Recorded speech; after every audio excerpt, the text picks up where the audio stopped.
Tu me rembourseras plus tard en yuan. Poutine dépanne Xi et lui achète de l'hydromel. Marge du Forum économique oriental de Vladivostok. Les présidents russes et chinois ont visité une exposition où Vladimir Poutine a acheté un bocal de sbiten, cet hydromel traditionnel russe, pour Xi Jinping qui a regretté ne pas avoir de rouble sur lui.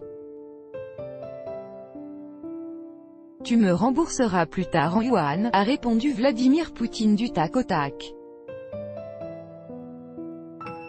Mardi, à l'issue de négociations en marge du Forum économique oriental de Vladivostok, Vladimir Poutine a visité en compagnie de son homologue chinois Xi Jinping l'exposition rue de l'Extrême-Orient russe où il a acheté un bocal de miel et un autre de sbiten, cet hydromel traditionnel russe, qu'il a tendu à son interlocuteur. Dans le pavillon consacré au miel, Vladimir Poutine a goûté un miel crème fabriqué dans la région et s'est intéressé aux sbiten préparés à base de ce même miel.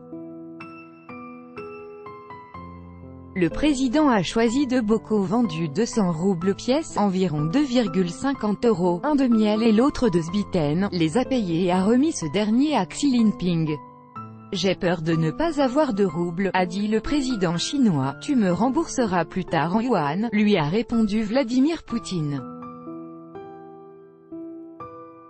Les deux présidents se sont vus présenter le potentiel économique de la région de l'Amour, notamment les projets dans le domaine spatial, l'agriculture et l'industrie chimique. Ainsi, le projet d'un pont enjambant le fleuve Amour doit permettre le transport de 4 millions de tonnes de marchandises et élargir la gamme des produits agricoles livrés en Chine.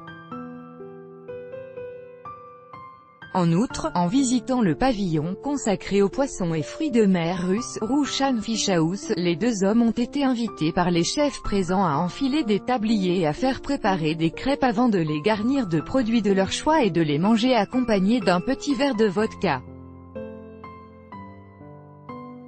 Les deux hommes ont également été informés de matchs de hockey entre enfants qui sont organisés sur la frontière russo-chinoise, cette dernière étant violée à de nombreuses reprises durant un seul match.